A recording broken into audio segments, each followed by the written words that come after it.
오늘 양해의 말씀을 좀 드려야 될 것 같은데, 지난주에도 또 이게 녹화가 안 돼버렸어요.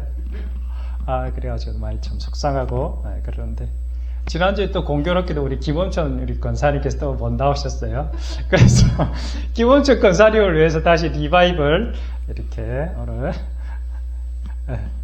아마 이 말씀이 우리 광명교회에 아주 중요한 말씀이 아닐까 저는 개인적으로 생각해 보면서 다시 한번 복습하라고 하나님께서 기회를 주시지 않았나 생각합니다. 실제로 그동안 3번 정도가 이렇게 녹화를 안 된 경우가 있었는데 그때마다 제가 느끼기에는 정말 중요한 말씀인데 왜 녹화가 안 됐을까 그런 생각이 좀 들기도 했습니다. 사탄이 자꾸 방해를 하나. 그래서 하나님의 은혜를 또 의지해서 오늘은 제가 그동안 그래서 집에서 연습을 좀 했거든요. 그래서 어떻게 하면 녹화가 될 수 있는가. 이번에는 되겠죠. 네, 시작하도록 하겠습니다. 이번 알렉산더라는 분이 계십니다. 아마 들어보신 분은 또 들어봤을 거고 워낙 유명한 분이라 세계적인 뇌과학자입니다. 이분이 쓴 책이 나는 천국을 보았다 라는 책입니다. 어느 날 이분이 잠이 들다가 이게 아마 이렇게 뇌사는 아닌데 하여튼 깨어나지 못하게 됐고 이 사람이 어떤 이 바이러스에 어떤 감염돼 가지고 어떤 뇌가 이렇게 죽어가는 그런 현상이 있었습니다. 이 사람이 뇌과학자인데 자신의 뇌가 이렇게 정지되는 그러한 일들이 있었습니다. 그래서 이 사람이 완전히 깨어나지 못하고 7일간인가 아마 이렇게 죽었던, 생물학적으로 죽었다라고 이렇게 판정을 받았던 그러한 경험을 하게 되었습니다. 이 사람이 죽은 다음에 천국을 보았다고 이렇게 증언합니다. 이분의 증언의 말로 의하면 천국의 경험은 우리가 지금 실제상에서 이렇게 경험하고 있는 이것보다 훨씬 더 생생한 현실이다 이렇게 말씀하고 있습니다. 인간의 죽음은 모든 것이 끝이 아니라 또 다른 세상에 존재한다는 것. 그래서 천국을 정말 실제하는 곳이다 라고 이분은 깨어나서 이렇게 증언을 하고 있습니다. 이 세상에서 가장 지혜로운 사람은 어떤 사람이겠습니까? 그것은 바로 자기 자신의 죽음, 그 죽음을 준비하는 사람이 가장 지혜로운 사람이 아닐까 생각합니다. 오늘도 영안실에 가보면 수많은 사람들의 영안실에서 장례를 치르고 아마 있을 것입니다. 죽음을 준비하는 가장 지혜로운 방법이 무엇입니까?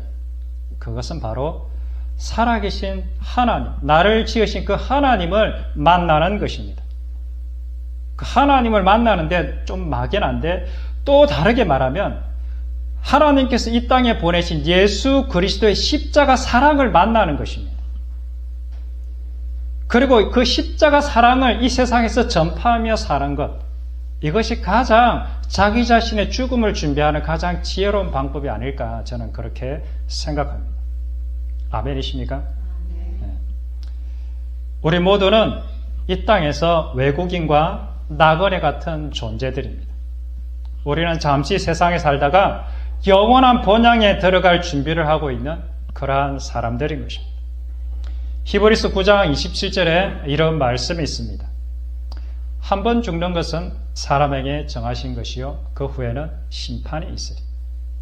죽음은 모든 사람에게 정해진 운명이요 숙명인 것입니다. 그러나 그 죽음으로 모든 것이 끝나는 것이 아니라 죽음 이후에 주어지는 새로운 운명, 그것은 하나님의 두렵고 떨리는 심판의 자리가 모든 인간에게 주어진다는 것입니다. 그러나 원래 인간은 죽기로 창조된 존재가 아닙니다. 원래 인간은 영원히 살도록 만들어진 존재인데 이 땅에 죄가 들어온 결과로 인해서 모든 사람은 죽음을 맞이하게 되었다는 것입니다. 이 땅에 들어온 죄로 말미암아 사망이 함께 그 죄업 가운데로 들어왔고 그 사망으로 말미암아 우리 모두는 다 죽을 수밖에 없는 운명에 처해지게 된 것입니다. 한마디로 말하면 우리 모든 인간은 죄라는 법, 사망의 법, 이 법 속에 그 감옥 속에 갇힌 존재가 되었다. 이 죄의 법과 사망의 법에서 벗어날 수 있는 길은 이 땅에 그 어디에도 없는 그러한 존재가 되어버린 것입니다. 우리 모든 인간이 죽는다는 것은 다르게 표현하면 무엇을 말하는 것입니까? 역으로 말하자면 모든 인간이 죽는다는 것은 모든 인간이 죄 속에 갇혀 있다. 이런 말씀인 것입니다. 따라서 만약 인간이 이 죄라는 굴레에서 벗어날 수가 있다면, 죄라는 감옥에서 해방만 될 수 있다면 우리는 죽음을 경험하지 않고 영원히 사는 길이 열려지게 되는 것입니다. 따라서 죄로부터의 해방은 영원한 삶에 대한 보증이 되는 것입니다. 우리는 죄로부터 죄사함을 받는다. 죄로부터 벗어난다. 이것은 무슨 말 뜻하느냐? 죄사함을 벗어난다는 죄로부터 벗어난다는 것은 곧 영원한 삶을 보장된다라는 것입니다. 이것을 바로 구원이라고 부르는 것입니다. 그래서 우리는 죄사함을 받아야 하는 것입니다. 이러한 죄사함이 어디에 있습니까? 이러한 죄사함은 예수 그리스도의 십자가 보혈 안에 들어있는 것 아니겠습니까? 그래서 죄사함을 얻게 하는 예수 그리스도의 십자가가 바로 구원이고 생명이고 복음이 되는 것입니다. 요한복음 11장 25절에서 26절에 이런 말씀이 있습니다. 너무나도 유명한 말씀입니다. 우리 한번 찾아보도록 하겠습니다. 요한복음 11장 25절에서 26절.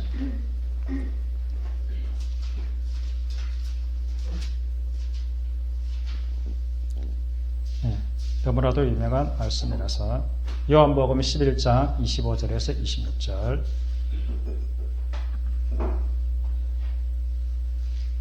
천천히 찾으십시오. 요한복음 11장 25절에서 26절. 다 같이 시작. 예수께서 이르시되 나는 부활이요 생명이니 나를 믿는 자는 죽어도 살겠고 무릇 살아서 나를 믿는 자는 영원히 죽지 아니하리니 이것을 내가 믿느냐? 이것을 내가 믿느냐? 죄로부터 죄사함을 받게 되면 이제는 영원히 사는 길이 우리에게 열려지게 되는 것입니다.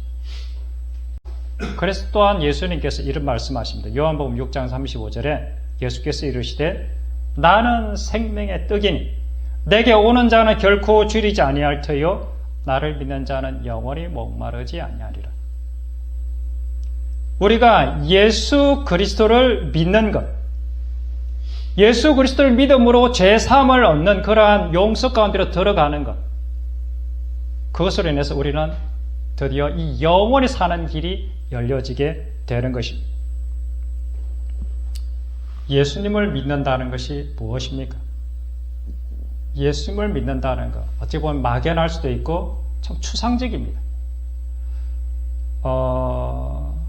예수님을 믿는다는 것은 다르게 표현하면 그분의 살과 피를 먹고 마시는 것입니다. 요한복음 6장 53절에 이런 말씀이 있습니다. 예수께서 이르시되 내가 진실로 진실로 너희에게 이르노니 인자의 살을 먹지 아니하고 인자의 피를 마시지 아니하는 자는 아니하면 너희 속에 생명이 없느니라. 분명히 말씀하고 있습니다.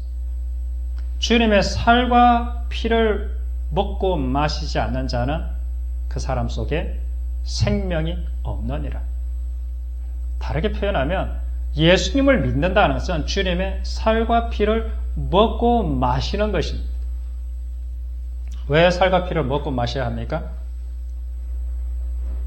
주님의 살은 참된 음료고 주님의 살은 참된 양식이고 주님의 피는 참된 음료이기 때문에 그렇습니다.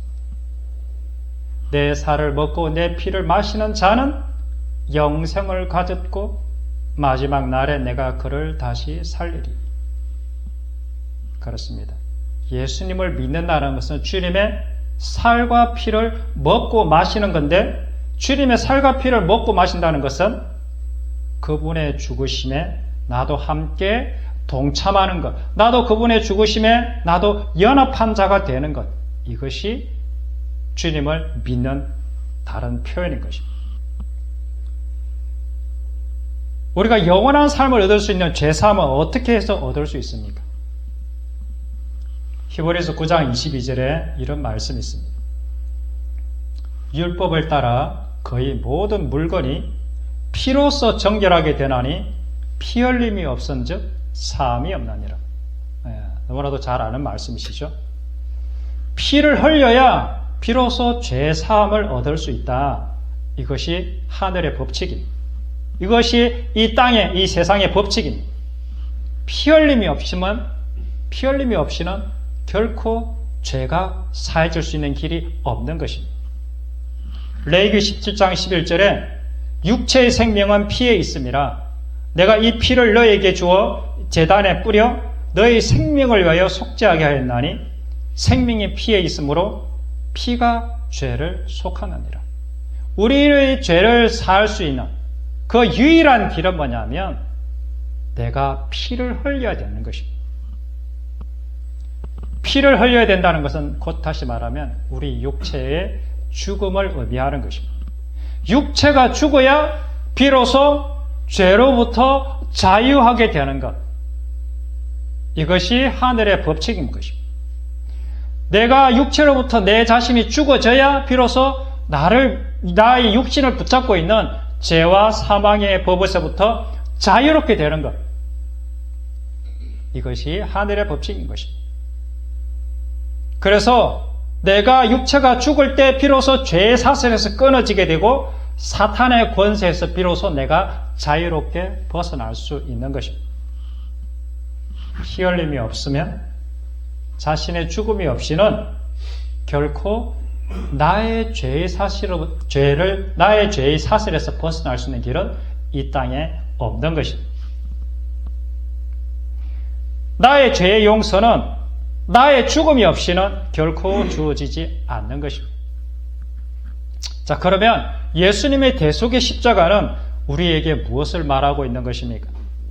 그 대속의 피를 내 몸에 바르지 않으면 나의 죄사함은 결코 주어지지 않는다는 것 아니겠습니까? 주님의 피를 내 몸에 바른다는 얘기는 내가 주님의 죽음에 연합한 자, 주님과 그 주님의 죽으심 앞에 내가 동참한 자가 되지 않으면 주님의 그 대속의 용서는 결코 내 것이 되어질 수가 없는 것입니다. 내게 죽음의 그 대속의 효력이 미쳐지지가 않는 것이죠. 즉, 그분의 죽으심 앞에 나의 존재론적인 죽음이 연합될 때만 그 주님의 대속적인 죽음이 나에게 효력을 미치게 되는 것입니다. 그 주님의 죽으심 앞에 내가 연합할 때, 나의 존재론적인 죽음이 연합되어질 때, 그때로부터 나는 죄에서부터 해방되고 진정한 구원의 역사, 자유함의 역사가 내게 주어지게 되는 것입니다. 주님의 그 대속의 죽음에 나도 동참하기로 결단하는 것, 나의 전 존재를 십자가의 죽음에 내어주기로 결단하는 것, 이것을 성경에서는 예수님을 나의 주인으로 영접하는 것이다 이렇게 부르고, 이렇게 주님을 영접하는 자에게라야 하나님의 자녀가 되는 권세가 주어지게 되는 것입니다. 나는 과연 내 자신의 죽음을 얼마나 준비하고 있습니까? 그분의 준엄한 심판을 얼마나 열심히 준비하고 있습니까? 주님은 성경 곳곳에서 분명하게 경고하고 있습니다. 내가 너의 행위로 너를 심판하겠다. 내가 만약 그리스도의 죽음과 연합한 존재라고 말한다면 네가 그 죽음에 연합한 증거가 있을 것 아니냐. 우리에게 네가 그 주님과 죽음에 그 동참한 연합한 그 증거를 내게 가져오라. 이렇게 주님은 말씀하는 것입니다. 주님과 주님의 죽음에 동참한 증거가 무엇이겠습니까? 그것이 바로 우리가 일생 동안 살아가면서 매일의 일상 속에서 맺은 삶의 열매인 것입니다. 그것은 우리의 속사람이 얼마나 어떻게 바뀌었는가, 그것으로 주님께서 우리를 평가하실 것입니다. 네가 주일을 지켰느냐, 또는 네가 수요 예배를 지켰느냐, 기도를 하루에 몇 시간 했느냐, 봉사를 얼마나 했느냐, 헌금을 얼마나 많이 했느냐, 이런 것들로 평가하시겠습니까? 물론 이런 것들도 어떤 면에서는 평가의 대상이 될 수가 있습니다. 그러나 어떤 경우에는 이것이 아무런 주님의 평가의 대상의 항목이 아닐 수가 있습니다. 그것은 이러한 모든 종교적 행위에 대한 내 삶의 자세와 태도, 동기가 무엇이냐, 이것에 따라 갈라지는 것입니다. 중요한 것은 네가 어떠한 마음으로 예배를 참석했고, 네가 어떠한 마음으로 기도를 했고, 네가 어떠한 마음으로 헌금을 했느냐, 그 마음의 중심의 동기를 주님께서 물으시는 것입니다. 넌 누구를 위해서 살아왔느냐? 너는 너 자신을 위해서 살아왔느냐? 아니면 주님을 위해서, 아니면 옆에 있는 이웃을 위해서 살아왔느냐? 이것으로 물으시는 것입니다. 이것은 행위를 말하는 것이 아닙니다. 네 마음의 중심이 어디에 있느냐? 이렇게 물으시는 것입니다. 나는 과연 주님께 드릴 아름답고 맛있고 향기 나는 열매를 준비하고 있습니까? 지난주에 지난 주일날 추수감사 주일 예배를 드렸습니다. 이 뒤에도 아름다운 또 맛있고 향기 나는 과일들이 있습니다. 이 과일들을 보면서 과연 나는 주님께서 받으실 만한, 주님께 드릴 그 아름다운 향기로운 그 열매를 과연 내가 맺어져 가고 있는가? 우리는 되돌아봐야 할 것입니다. 내게 주어진 모든 일상에 대해서 과연 나는 감사함으로 반응하고 있는가? 내 마음의 기쁨과 평강, 하늘에 주시는 그러한 그 사랑을 과연 내 마음 안에 경험하고 있는가? 타인의 허물을 볼 때 불쌍한 마음, 긍휼한 마음이 내 안에서 솟아올라오고 있는가?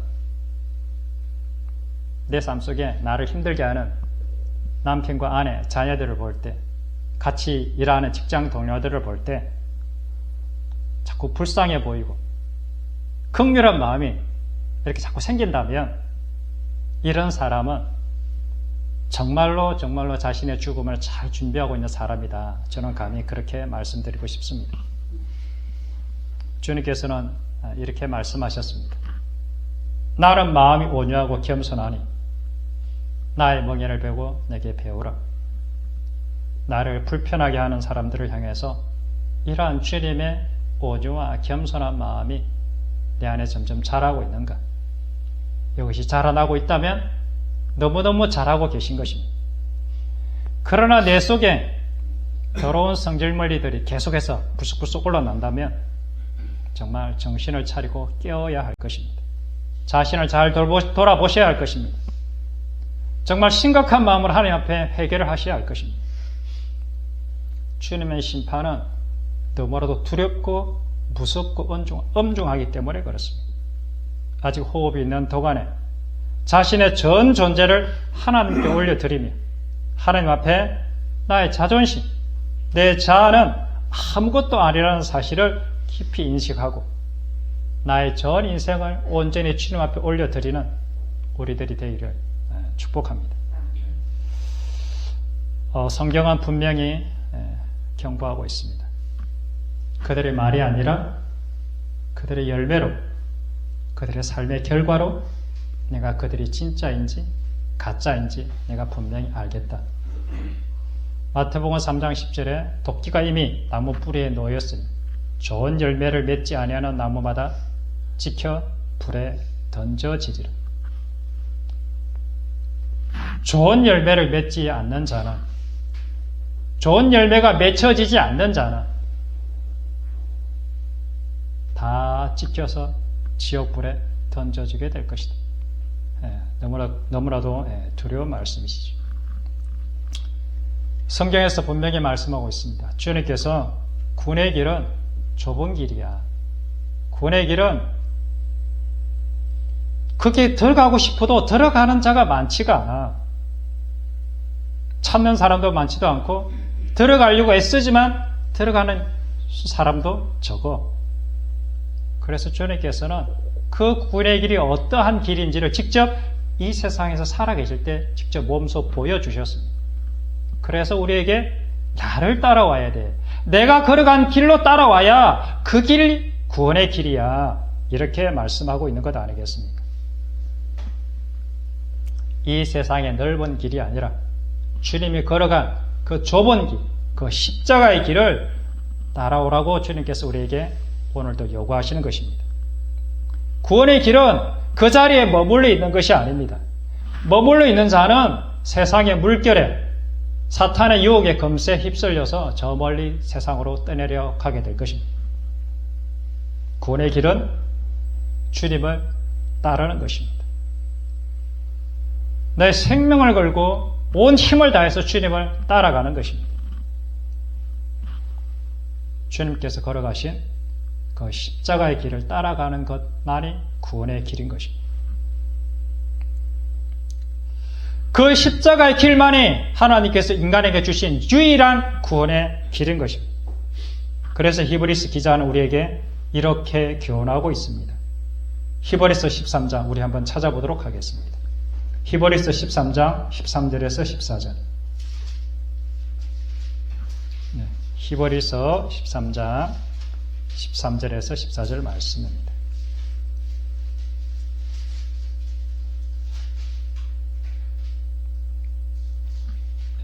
다 같이 시작. 그런즉 우리도 그의 치욕을 짊어지고 영문 밖으로 그에게 나아가자. 우리가 여기에는 영구한 도성이 없으므로 장차 올 것을 찾나니. 아멘. 그렇습니다. 그런즉 우리도 주님의 그 십자가의 그 치욕을 짊어지고 어디로 나아가자고? 영문 밖, 예수 그리스도께서 메어 달리신 그 골고다 언덕을 향해서 우리가 나아갈 것을 히브리서 기자는 우리에게 도전하고 있습니다. 주님께서는 이렇게 물으십니다. 기꺼이 그 십자가의 치욕을 짊어지고 주님을 따를 각오가 되어 있느냐? 세상의 수치와 조롱과 핍박에도 네가 감사함으로 온유함으로 반응하며 주님의 사랑으로 반응하는 길만이 구원의 길이라는 것을 깨달아 그 길로 달려갈 결심을 네가 하고 있느냐? 이렇게 묻고 있는 것입니다. 우리가 주님의 치욕의 십자가를 짊어지고 영문 밖으로 나아가야 하는 이유, 주님께서 매달리신 그 골고다를 언덕을 향하여 나아가야 하는 이유는 무엇입니까? 그것은 도성 안에는 영구한 나라가 없기 때문에 그렇습니다. 영문 밖에 그의 나라가 존재하기 때문에 그렇습니다. 사도 바울도 동일한 말씀으로 우리에게 도전하고 있습니다. 로마서 8장 36절 우리 한번 찾아보도록 하겠습니다.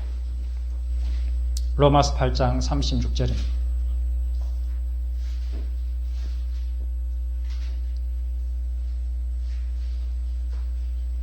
로마서 8장 36절입니다. 다 같이 시작.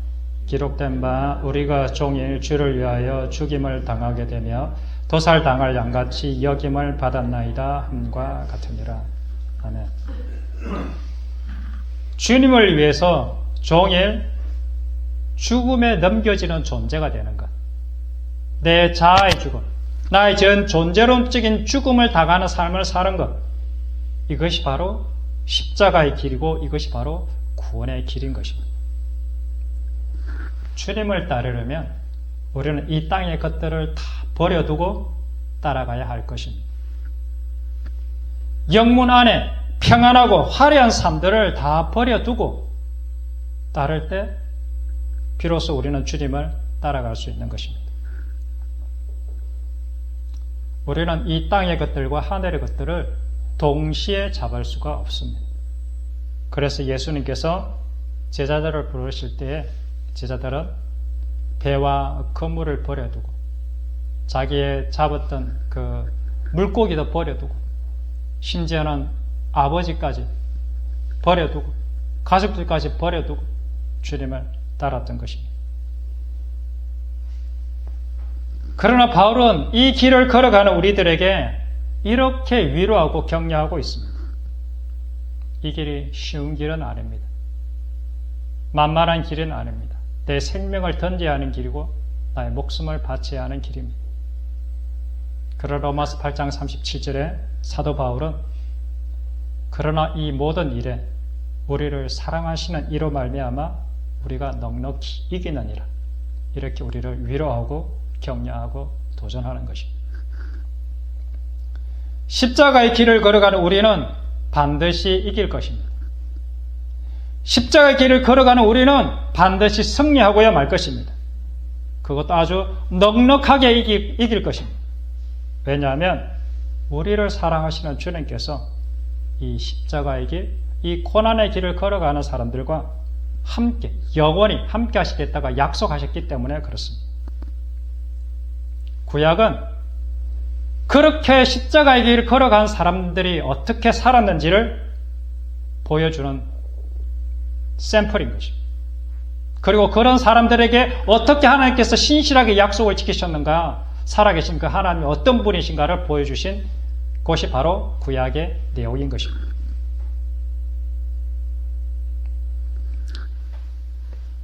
주님을 따른다는 것은 주님께서 짊어지셨던 주님의 그 십자가를 나도 짊어지겠다는 것을 말하는 것입니다. 마태복음 16장 24절에 이에 예수께서 제자들에게 이르시되 누구든지 나를 따라오려거든 자기를 부인하고 자기 십자가를 지고 나를 따를 것이니라. 자기를 부인하지 않고 자기 십자가를 지지 않고 주님을 따르는 길은 없는 것입니다. 자기를 부인한다는 것은 자기의 생명을 잃어야만, 목숨을 잃어야만 한다는 것입니다. 그래서 누구든지 제 목숨을 구하고자 하면 잃을 것이요 누구든지 나를 위하여 제 목숨을 잃으면 찾으리라. 왜 우리는 자기의 목숨을 잃어야만 합니까? 그것은 이 땅의 생명을 잃어야 비로소 하늘의 생명을 내가 붙잡을 수 있기 때문에 그렇습니다. 이 땅의 것을 버려야 비로소 하늘의 것을 얻을 수 있기 때문에 그렇습니다. 내가 내 목숨을 버려야 비로소 내가 나의 죄로부터 풀려나 죄사함을 받게 되고, 죄사함을 받으면 어떻게 되느냐? 영원한 그 나라에 들어갈 수 있는 비로소 자격을 얻게 되는 것입니다. 마태복음 6장 31절 32절 그러므로 염려하여 이르기를 무엇을 먹을까 무엇을 마실까 무엇을 입을까 하지 말라. 이는 다 이방인들이 구하는 것이라. 너희 하늘 아버지께서는 이 모든 것이 너희에게 있어야 할 줄을 아시느니라. 우리는 죽음을 두려워하는 게 본능적으로 두려워합니다. 그런데 주님께서는 우리에게 두려워하지 말라 그렇게 말씀하고 있는 것입니다. 주님께서는 우리에게 이 땅에서 먹고 사는 문제에 대해서 뛰어넘을 것을 요구하고 있습니다. 한마디로 너의 인생 전부를 나에게 맡겨라 이렇게 말하고 있는 것입니다. 네가 네 인생 전부를 나한테 맡기면 내가 너의 인생을 책임지겠다 이렇게 말씀하고 있는 것 아니겠습니까? 너의 삶은 내가 책임져 줄 테니 너는 먼저 그의 나라와 그의 의를 구하라. 우리 이렇게 말씀하고 있는 것입니다. 하나님의 나라와 하나님의 의를 구하려면 우리는 반드시 이 땅의 것들에 대해서 다 버려야 하는 것입니다. 이 세상의 것들에 대해서 온전히 주님께 다 맡겨야 비로소 하나님의 나라와 하나님의 의를 구할 수 있을 것입니다. 그럴 때 하나님께서는 우리 인생을 책임져 주시고 우리를 넉넉히 이 세상에서 싸워 이길 수 있도록 그렇게 인도해 가실 것입니다.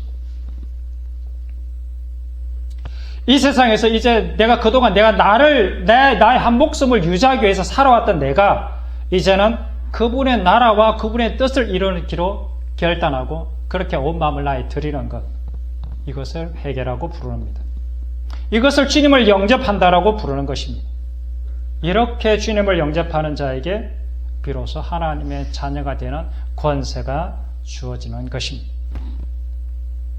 사람이 만일 온 찬을 얻고도 제 목숨을 잃으면 무엇이 유익하리요? 사람이 무엇을 주고 제 목숨과 바꾸겠느냐? 이 땅의 육체의 생명을 유지하기 위해서 우리는 부와 명예와 권력과 그리고 이 땅의 어떤 모든 것들을 가지려고 하고 보관하려고 하고 저축하려고 합니다. 그것이 인간의 본능인 것입니다. 그러나 이러한 생명, 이 영원한 생명을 잃어버린다면 네가 그런 것을 다 가지고도 무엇이 유익하냐? 이렇게 묻고 있는 것 아니겠습니까?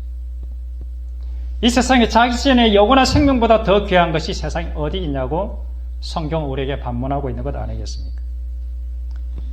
마태복음 19장에 주님께서는 부자 청년에게 이렇게 말씀하십니다. 네가 영생에 들어가고 싶으냐?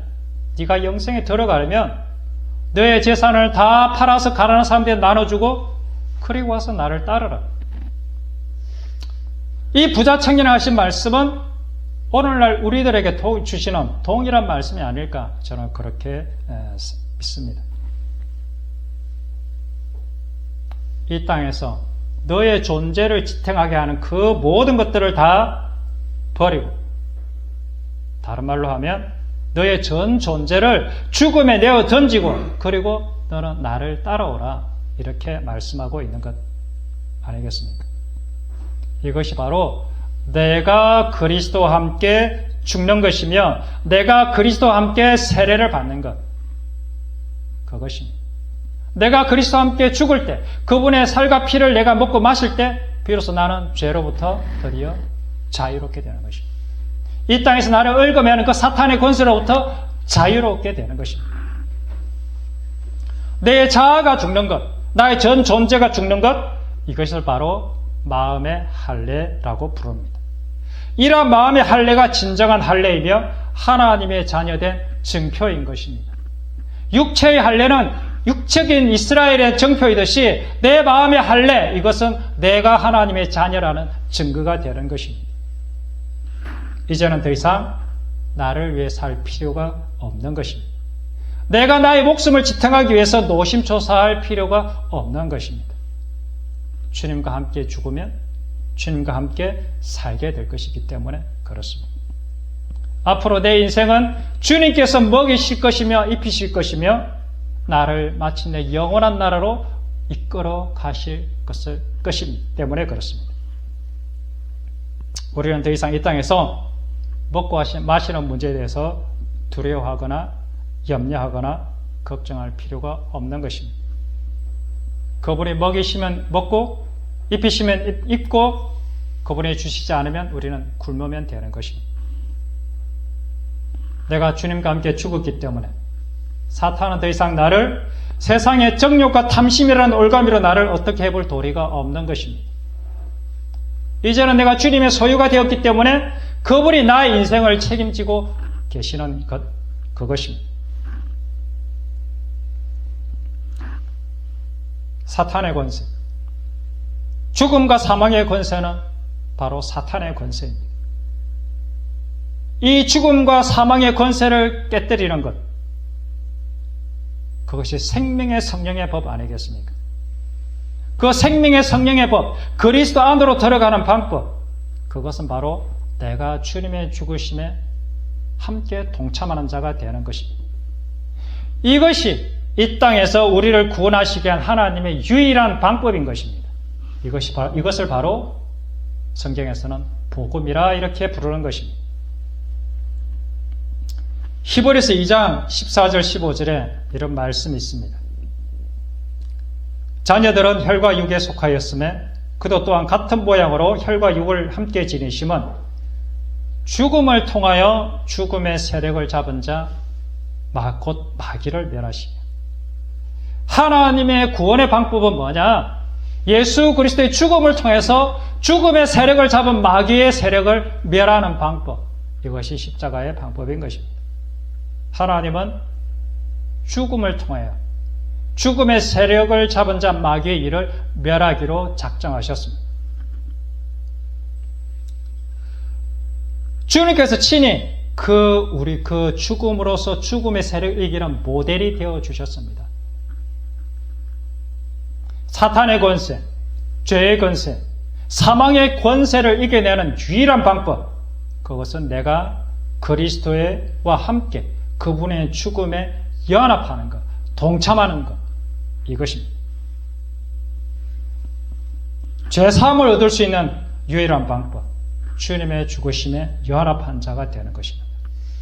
그렇게 될 때 우리는 그의 부활과 같은 모양으로 연합한 자가 될 것입니다. 그렇게 될 때 하늘의 새 생명이 내 안에서 살아 역사하는 것을 경험하게 될 것입니다. 드디어 우리는 그 지긋지긋한 그 죄로부터 해방되는 역사를 경험하게 될 것이고, 하늘에 주시는 평강과 기쁨과 감사를 내 마음속에서 충만하게 경험하게 되는 그러한 역사를 경험하게 될 것입니다. 히브리 2장 15절에 세 번역으로 이런 말씀이 있습니다. 또한 일생 동안 죽음의 공포 때문에 종노라다 하는 사람들을 해방시키기 위함이라. 그렇습니다. 예수님의 십자가의 죽음은 모든 인간, 죽음의 공포에 떠는 모든 인간에게 해방을 주려고, 자유를 주려고, 그렇게 해서 주님께서 죽으셨다는 것입니다. 우리가 그분의 죽으심에 동참할 때, 내 자아의 죽음, 내 존재론적인 죽음이 그분과 함께 할 때에 우리는 나를 두렵게 하는 이 죽음의 공포로부터 비로소 우리는 진정한 자유를 얻게 되는 그러한 것을 경험하게 될 것입니다. 이것이 바로 복음인 것입니다. 같이 기도하겠습니다.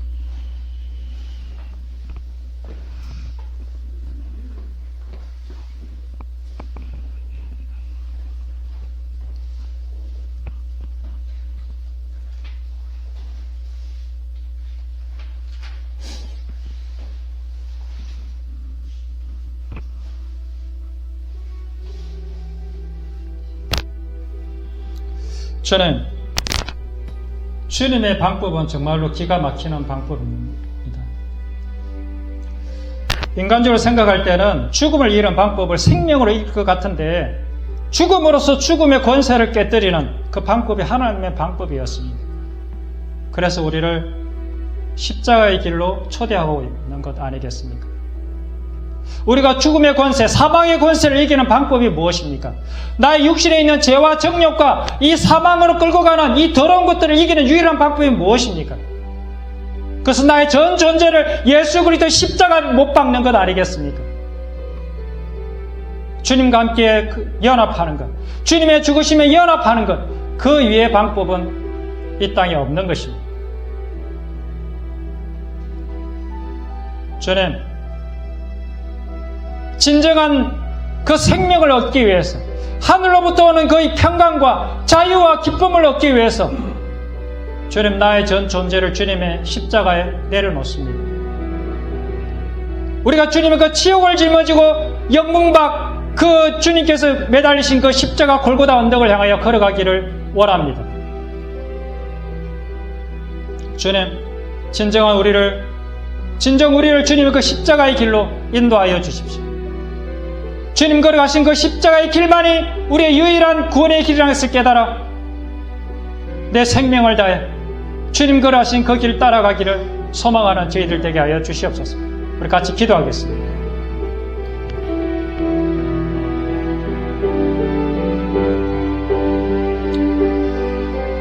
아버지 하나님,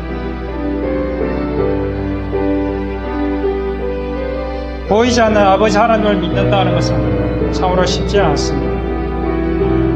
그러나 주님의 약속의 말씀을 붙듭니다. 주님께서 왜 찔리셨습니까? 주님께서 왜 고난을 당하셨습니까? 그것은 우리의 허물 때문이고, 그것은 우리의 죄악 때문이었습니다. 그가 징계를 받음으로 우리가 평화를 누리고, 그가 채찍이 맞음으로 우리는 나음을 입었습니다. 주님께서는 우리에게 나를 따라오라 하십니다. 내가 걸어간 그 길로만 따라오라 하십니다. 주님, 나의 전 존재를 주님의 십자가 앞에 내려놓습니다. 나의 전 자아를 주님의 십자가 앞에 내려놓습니다. 이제는 더 이상 내가 내 생명을 유지하는 존재가 되지 않기를 원합니다. 내가 나를 먹고 마시는 것을 뛰어넘는 존재가 되기를 원합니다. 하나님께서 주시는 것은 먹고 하나님께 주시지 않으면 굶고 아버지 안에 하나님께서 오로지 허락하신 것만 누리는 그러한 삶을 살아가는 존재가 되기를 원합니다. 그래야 사탄의 권세, 죄악의 권세로부터 벗어나는 진정한 자유를 누리는 하나님의 백성, 주님의 귀한 자녀가 되기를 소망합니다.